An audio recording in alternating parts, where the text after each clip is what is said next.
Proper Sanganer का मूल निवासी को आज तक कांग्रेस संगठन ने मौका नहीं दिया। मौका नहीं मिलने के कारण से कांग्रेस का मूल हारने का सबसे बड़ा कारण एक जी। जब हमारे यहाँ से सांगानेर से विधायक जीते और जिनके साथ हम रहे, हमने उनसे बात करके पूरी योजना बनाई कि सर इनको सबको अपग्रेडेशन किया जाए और नई प्राइमरी स्कूल का सैंक्शन किया जाए।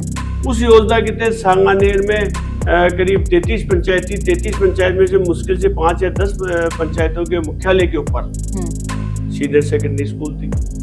तो जब आप इस चीज को देखेंगे कि लोग यहाँ बाहर से आते हैं, उनको यही भौगोलिक स्थिति का पता नहीं कि कहाँ तो एजुकेशन की जरूरत है, कहाँ चिकित्सा की जरूरत है, कहाँ स्पोर्ट्स की जरूरत है, कहाँ पे सड़क की जरूरत है, कहाँ नाली की जरूरत है, कहाँ पानी का भराव होता है। तो मेरा क्या है, मैं पिछले 40 साल से राजनीति में हूँ। मैंने कम से भी कम 13 चुनाव एमपी और एमएलए के चुनाव लड़ा दिए। 9 चुनाव मैंने परिवार में खुद के लड़ लिए, पंचायती राज का लड़ लिया, टर्मिनल मार्केट कृषि मंडी का लड़ लिया, निगम के लड़ लिए। तो हमारा लोगों से जुड़ाव लगातार बना हुआ 40 साल से। हम उनकी प्रत्येक समस्या को समझते हैं, उसके समाधान का प्रयत्न करते हैं।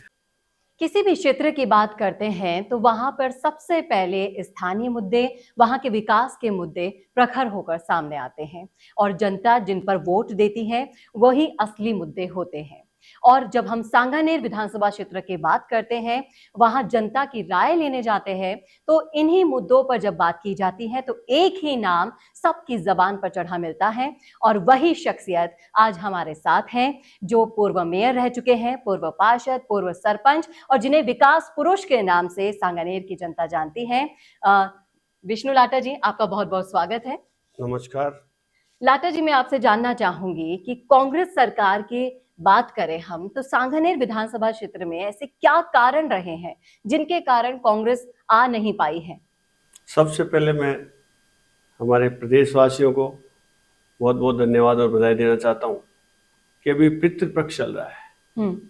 पितृपक्ष सूर्यलोक से और चंद्रलोक से हमारे पृथ्वी पर उनको आने के लिए वर्ष में एक दिन दिया जाता है, जो हमारे 15 दिन होते हैं। और जो हमारी पुण्य आत्मा है उनको मैं नमन करता हूँ, प्रणाम करता हूँ कि उनके आशीर्वाद से ही हमको सबको खुशहाली मिलती है, परिवार में संपन्नता मिलती है और उनके आशीर्वाद से हम आगे बढ़ते हैं। तो आज इन्हीं दिनों में आपसे बातचीत का मौका मुझे मिल रहा है, इसलिए मैं हमारे सभी पितृवर्ग को बहुत बहुत धन्यवाद देना चाहता हूँ, उनको आशीर्वाद प्रणाम करना चाहता हूँ कि मुझे आपसे साक्षात कराया। धन्यवाद सर। मैं आपसे यही जानना चाहूंगी कि कांग्रेस सरकार की ऐसे कौन सी वजह रही है कि सांगानेर विधानसभा क्षेत्र में वो आ नहीं पा रही? देखिए, हम आजादी से लेके आज तक की बात करें, सांगानेर में आजादी से लेके अब तक के करीब 10 चुनाव हुए हैं जी, जिसमें से 2 चुनाव कांग्रेस जीत पाई है और बाकी 8 चुनाव भारतीय जनता पार्टी ने जीते जी। अब हम बात कर रहे हैं कि वो क्यों नहीं आ पा रही है। सबसे बड़ी बात यह कि एक तो संगठन की बहुत बड़ी कमी रहती है, संगठन की एक बहुत बड़ी भूमिका रहती है, जिसके कारण से पार्टी ग्रोथ करती है, पार्टी के पक्ष में मतदान होता है, लोगों से आपसी बातचीत के जरिए उनके बहुत कुछ सारे कामों का होता है, निदान होता है। इस वजह से थोड़ा सा कांग्रेस पार्टी में संगठन का जो कमी मुझे अखरती है, इस कारण से एक तो विधानसभा में 2003 में, 2008 में, 2013 में और 2018 में कांग्रेस लीड नहीं ले पाई। सबसे बड़ा कारण एक सबसे पहले तो मानता हूँ संगठन की कमी जी।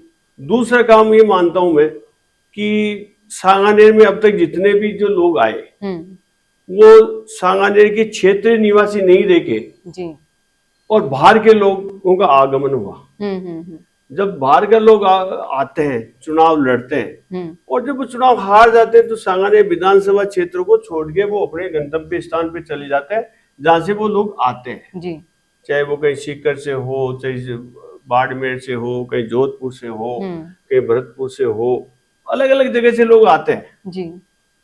प्रॉपर सांगानेर का मूल निवासी को आज तक कांग्रेस संगठन ने मौका नहीं दिया। जी, मौका नहीं मिलने के कारण से कांग्रेस का मूल हारने का सबसे बड़ा कारण एक जी, कहीं ना कहीं सबसे बड़ी समस्या ही यही है कि आपके क्षेत्र में कोई बाहरी व्यक्ति आकर कैसे वहां के स्थानीय समस्याओं का ज्ञान ले पाएगा। जब तक वो उस क्षेत्र में नहीं रहेगा तो कैसे उसका विकास कर पाएगा। सबसे बड़ा मुद्दा ही यहाँ पर ये है।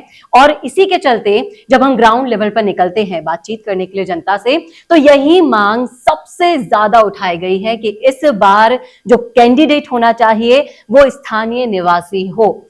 जैसे कि लाटा जी हैं, स्थानीय निवासी हैं, तो वहां पर रहते हैं तो अच्छे से भलीभांति जानते हैं कि वहां पर किन चीजों की कमी है और कैसे उन कमियों को आगे विकास के दौर पर आगे ले जाया जा सकता है, विकास की राह पर आगे बढ़ाया जा सकता है और उन कमियों को दूर करके क्षेत्र का विकास किया जा सकता है। यहाँ पर विष्णु जी, मैं आपसे एक और सवाल पूछना चाहूंगी कि जैसे कांग्रेस तो यहाँ पर नहीं आ पा रही है संगठन की कमी के कारण, बाकी आपकी राय मैं जानना चाहूं, आपका विजन मैं जानना चाहूं, क्योंकि आप वहां के स्थानीय निवासी हैं, तो मैं आपकी विजन और योजनाएं जानना चाहूंगी कि आप अगर सांगानेर के लीड करते हैं यहां से कैंडिडेट के तौर पर, तो आप कौन कौन से परिवर्तन लाना चाहेंगे। देखिए, मैं सबसे पहले बताऊं कि शिक्षा का जो क्षेत्र है, शिक्षा के क्षेत्र में 2003 से पूर्व गांव के अंदर प्राइमरी स्कूल भी नहीं थी जी, अपर प्राइमरी स्कूल भी नहीं थी, सेकेंडरी स्कूल भी नहीं थी और सीनियर सेकेंडरी स्कूल भी नहीं थी। जब हमारे यहाँ से सांगानेर से विधायक जीते और जिनके साथ हम रहे, हमने उनसे बात करके पूरी योजना बनाई कि सर इनको सबको अपग्रेडेशन किया जाए और नई प्राइमरी स्कूल का सैंक्शन किया जाए। उस योजना के तहत सांगानेर में करीब 33 पंचायत थी। 33 पंचायत में से मुश्किल से 5 या 10 पंचायतों के मुख्यालय के ऊपर सीनियर सेकेंडरी स्कूल थी। तो जब आप इस चीज को देखेंगे कि लोग यहाँ बाहर से आते हैं, उनको यही भौगोलिक स्थिति का पता नहीं कि कहाँ तो एजुकेशन की जरूरत है, कहाँ चिकित्सा की जरूरत है, कहाँ स्पोर्ट्स की जरूरत है, कहाँ पे सड़क की जरूरत है, कहाँ नाली की जरूरत है, कहाँ पानी का भराव होता है, जनता किस तरह से होती है। चिकित्सालय की बात करें, हम आज भी बहुत सारी पंचायतें और हमारे निगम के जो वार्ड हैं सांगानेर विधानसभा में, वहां पे डिस्पेंसरियां नहीं है जी।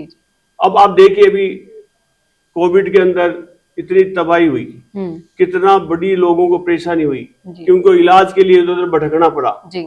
तो जब आप शिक्षा और स्वास्थ्य के बारे में भी विशेष ध्यान नहीं देंगे तो कैसे जीत पाएंगे जी। तो कहीं ना कहीं आपका विजन भी यही है कि इन सारी समस्याओं का निदान अगर आपको यहाँ से मौका मिलता है तो आप जरूर करेंगे। मैं निश्चित तौर से मैंने विचार बना रखा है जी कि हमारे सांगानेर में सैटेलाइट हॉस्पिटल बनाए। उस सैटेलाइट हॉस्पिटल की भवन का बहुत बड़ा अभाव है, मशीनरी का बहुत बड़ा अभाव है और इन सब बातों को एक प्लान योजना के साथ बैठ के लगातार अगर आप बात करोगे तो कुछ न कुछ अच्छा होगा जी। बिल्कुल। तो जब लोगों को फैसिलिटी अवेल होगी, अब आप प्राइवेट हॉस्पिटल में जाते हैं, माननीय मुख्यमंत्री जी ने चिरंजीवी योजना का लाभ दिया है जी। प्रत्येक गरीब को दिया है। 25 लाख रुपए तक का बीमा करने के बाद में आप कोई सी भी अस्पताल में जाके अपना इलाज करा सकते हैं। उसके उपरांत भी बहुत सारे जो हमारे सरकारी हॉस्पिटल है, SMS हॉस्पिटल है, जनाना हॉस्पिटल है, इसी की तरफ कांवटिया हॉस्पिटल है, गणगौरी बाजार है, उसी की तरफ सांगानेर में भी मैं ये कहना चाहूंगा एक बड़ा हॉस्पिटल बने ताकि लोगों की जो मूल भावना है कि जो सरकारी क्षेत्र है उसमें जो डॉक्टर्स का एक्सपीरियंस होता है वो बहुत बड़ा एक्सपीरियंस होता है और वो स्मूथली किसी भी बिना टेस्ट के बिना उसके आदमी की बीमारी को पकड़ सकते हैं। इसलिए अभी एक तो सांगानेर क्षेत्र में चिकित्सा का विस्तार करना, चिकित्सा की सुविधाएं उपलब्ध करना, ये सबसे बड़ा एक मुद्दा ही है जी। तो कहीं ना अभी अपने योजनाओं की बात करी है, कांग्रेस सरकार ढेरों योजनाएं लेकर आई है महिलाओं के लिए, वृद्धाओं के लिए, पेंशन योजना लेकर आई है, लेकिन इन सब के बावजूद भी कौन सी ऐसी वजह है जो सांगानेर में इनको लीड नहीं मिल पा रही है। आप समझ सकते हैं कांग्रेस को एक मौका नहीं मिल पा रहा है यहाँ पर अपना गढ़ बनाने का। ऐसे मतदान जनता के द्वारा किया जाता है जी और मतदान के लिए आप किसी व्यक्ति को, किसी महिला को जब तक पूर्ण बात समझा नहीं पाओ और वो आपके पूरे जीवन के बारे में समझ नहीं पाए मतदाता जी, जब तक वो मतदान करने में उनके मन में एक हेजिटेशन रहती है। तो वर्कर्स की कमी होने के कारण, मैंने अभी आपको पहले बताया। जी बिल्कुल। तो मेरा क्या है, मैं पिछले 40 साल से राजनीति में हूं। मैंने कम से भी कम 13 चुनाव एमपी और एमएलए के चुनाव लड़ा दिए। 9 चुनाव मैंने परिवार में खुद के लड़ लिए, पंचायती राज का लड़ लिया, टर्मिनल मार्केट कृषि मंडी का लड़ लिया, निगम के लड़ लिए। तो हमारा लोगों से जुड़ाव लगातार बना हुआ 40 साल से। हम उनकी प्रत्येक समस्या को समझते हैं, उसके समाधान का प्रयत्न करते हैं और उन समस्या के निदान के बाद, इसीलिए आज सबसे बड़ी आप क्षेत्र में जब आप कैरी योगम जाते हैं तो आपका नाम आता है। उसका कारण एक ही है कि मैं किसी भी गरीब व्यक्ति के साथ कंधे से कंधा मिलाकर उसकी समस्या के लिए हमेशा तत्पर रहता हूं। ये मेरा एक मुख्य उद्देश्य है। इस वजह से लोग मुझे पसंद कर रहे हैं। जहां तक मेरा, अभी आप कहते हैं मेयर कार्यकाल की बात कर रहे हैं, तो मेयर कार्यकाल में भी मैंने छोटा सा कार्यकाल मुझे मिला, जिसमें आचार संहिता भी मुझे झेलने को मिली, बरसात ऋतु भी मुझे झेलने को मिली। उसके उपरांत भी मैंने सांगानेर ही नहीं, अभी तो पूरे जयपुर शहर में वो काम करके दिखाए जो आज तक लोगों ने नहीं किया। और दूसरी बात मैं बताना चाहता हूँ, जब व्यक्ति जीत जाता है, किसी भी पार्टी का व्यक्ति हो, चाहे कांग्रेस का हो चाहे बीजेपी का हो, तो उसके कार्यकर्ता ये कहते हैं कि आपको अभी काम करने की आवश्यकता नहीं है। उस काम को लिंगर ऑन करते हैं, वो किसी भी विकास के मामले को लिंगर ऑन करते हैं। तो जब लिंगर ऑन करते हैं तो जनता के सामने कोई विकास कार्य नहीं नजर आता, तो उसकी नेगेटिविटी प्रारंभ हो जाती है कि ये व्यक्ति कोई काम नहीं कर रहा है। इस वजह से विकास के साथ साथ जब तक व्यक्तिगत काम भी आप किसी के नहीं करोगे तो जनता का जुड़ाव होना बहुत असंभव है। और इस बात का भी सांगानेर में वर्तमान में भी बहुत बड़ा अभाव है, जिसके कारण से हम लगातार हार रहे हैं। जी बिल्कुल, कहीं ना कहीं स्थानीय निवासी होने के नाते आपने इस समस्या का मूल यानी कि जड़ बता दी है कि क्यों कांग्रेस सांगानेर में लीड नहीं ले पा रही है, अपनी जगह नहीं बना पा रही है। लेकिन सांगानेर की जनता की अगर हम बात करें तो वो अब की बार सिर्फ और सिर्फ ऐसा नेता चाहती है जो उनके विकास की बात करे, उनके क्षेत्र के विकास की बात करे, उनके मूलभूत सुविधाओं की बात करे, हर उस योजना को ग्राउंड लेवल पर लेकर आए जो सरकार लेकर आ रही है, लेकिन उनके घर के दर पर नहीं पहुंच पा रही है। हर उस गरीब को वो योजना का लाभ नहीं मिल पा रहा है। इसीलिए ऐसी योजनाओं को घर तक लाने के लिए ऐसे कार्यकर्ताओं की जरूरत होती है। विष्णु लाटा जी जैसे कार्यकर्ताओं को आगे मौका मिलना चाहिए, जो सिर्फ 9 महीने के कार्यकाल में ऐसा काम करके दिखा दिए हैं जो लोग सालों साल लगाकर भी नहीं कर पाते हैं। और उस काम की बदौलत आज भी जनता उन्हें याद करती है, विकास पुरुष के नाम से जानती है। मैं अपने दर्शकों से यही दरख्वास्त करूंगी कि आप ऐसे ही कार्यकर्ताओं को आगे बढ़ाएं। मत जो देने का अधिकार होता है आपके पास, वोट देने का अधिकार होता है, बहुत सोच समझ करके इस अधिकार का प्रयोग कीजिए, क्योंकि जब तक आप अपने लिए एक उचित उम्मीदवार को नहीं चुनेंगे तब तक आप अपना विकास भी नहीं चुन पाएंगे। तो विष्णु लाटा जी जैसे कार्यकर्ता को आगे बढ़ने का मौका दीजिए और ऐसे ही कार्यकर्ता जब आपके क्षेत्र में आकर काम करेंगे तभी आपके क्षेत्र का असली विकास हो पाएगा। क्या है आपकी राय, क्या है आपका सोचना, क्या सोचते हैं आप? क्या आपकी राय भी हमसे मिलती है तो लिख डालिएगा कमेंट बॉक्स में और इस वीडियो को ज्यादा से ज्यादा शेयर कीजिएगा ताकि लोगों तक ऐसे कार्यकर्ताओं की पहुंच बन सके। नमस्कार।